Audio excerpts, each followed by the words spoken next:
What's up guys, Chris here, back with a new APS CAM870 series video. Today I'm going to show you how to make what I like to call a service cut on your APS CAM870 shell rim. And this will allow for easier disassembly of this shell. So if we take a look at the original shell, it looks like this. And if you've seen my my disassembly video on how to take this apart, you need to pretty much clamp this part down somehow in a vise or something similar, and then you need to use a pair of plumber's wrench to undo the cap.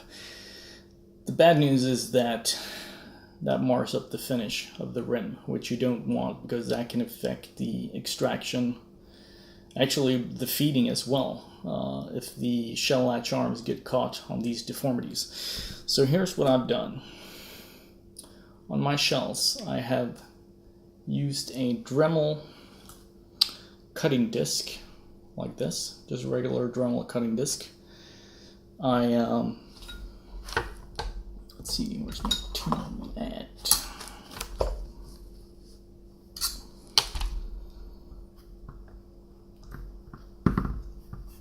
You push down the valve stem all the way down. Now you could do this with the shell disassembled, but since the whole point of this is to make disassembling easier, we're going to do it with shell assembled. So here's the original, and this is what we're going for. So let me put the original to the side. And actually, let's pretend I'm going to do it to this one. So I'll push the valve stem all the way down to get that out of the way. You mount a cutting disc in your Dremel, spin it up, and you make a cut right in the center, or as centered as you can, and you may end up nicking the outer edges right here with the cutting disc. The smaller radius of the disc, the better. These are the standard ones. So make a cut in the center, and should end up looking something like this. Now here's the key to this. Here's an old flathead screwdriver that I had laying around. I have ground this down on a Dremel, not one of these, but one of those fiber reinforced ones, a little bit heavier duty. So ground this down to give myself a tool that fits very neatly in these cuts. Look at this. And that's how I now undo the rims of my shells. Right? So let's pretend you've done the cut, you've done your tool, and we go in and undo the rim. I mean, you won't believe how easier this made my life. The problem with doing this, when you put a Dremel to this and make the cut, by the way, this is a Garter aftermarket O-ring for the APS shells. When you do this, you're going to get metal dust and debris in the rim. So what I like to do is the first thing you need to do is you want to make sure, visually check how much burrs and how much have you deformed the actual lip. The inside is the most important part. You don't want any big chunks of metal sticking out here. The outside, kind of important as well, because there's a shell alignment cup that comes over here, but there's pretty good clearance there. But basically, I didn't have much issues I've done this on 40 shells or so, and I haven't had much problem with deforming metal sticking out. But you want to make sure the outside and the inside is clean. So you might want to take a file, just take off whatever's sticking in there. You could finish it off with some fine grit sandpaper. put it in like this and just make sure it's nice and smooth, right? So here's the deal. After you do this, there's going to be a ton of metal dust and metal chunks. Take a Q-tip, moisture it up some. I just put it in my mouth. If you find that disgusting, I apologize. Then you go in here, spin around. Now this is already being cleaned since this was prepared. It was actually, well, it's a little bit dirty still. So you can see we get some dirt.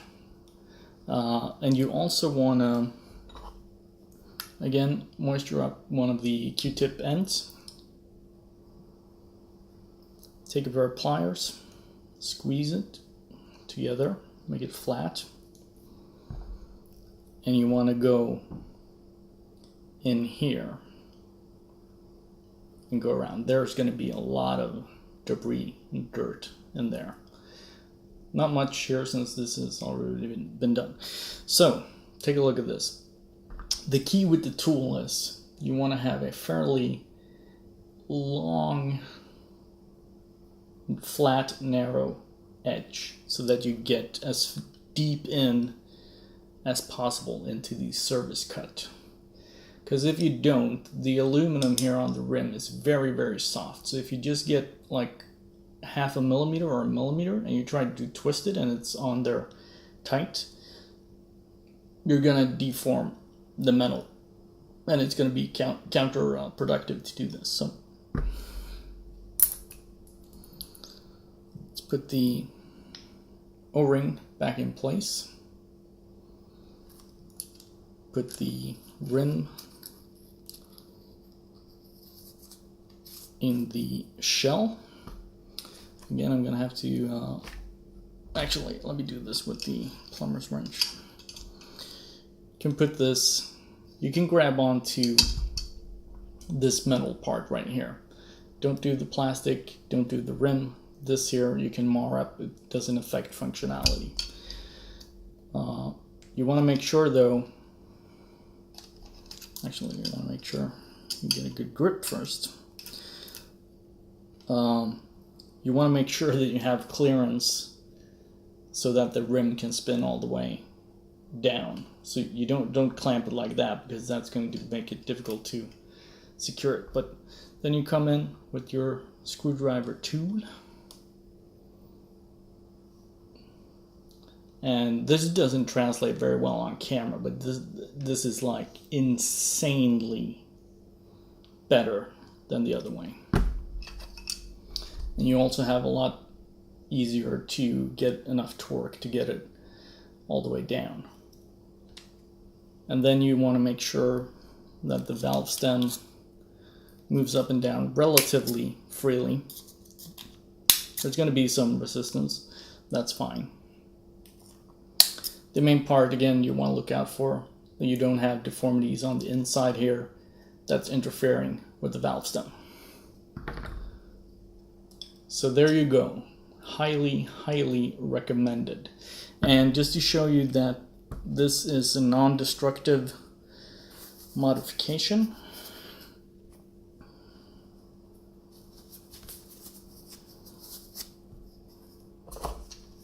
here is the APS CO2 loader.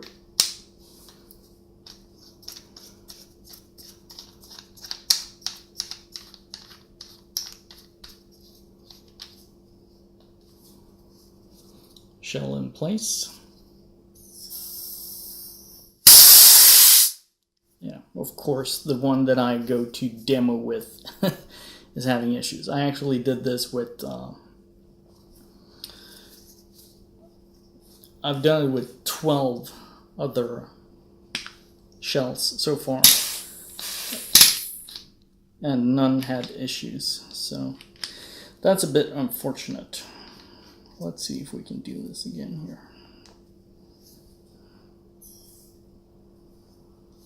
Okay, so it depends a little bit on how it seats in the CO2 loader, if it's going to give you issues or not.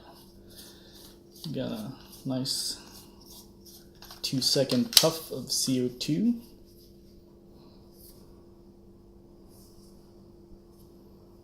Let's see if I can get it off here without releasing the CO2. Okay, so it's in here. It's loaded with CO2, ready to go. I'm simply going to poke it. This sounds about like popping a champagne cork. So there you go.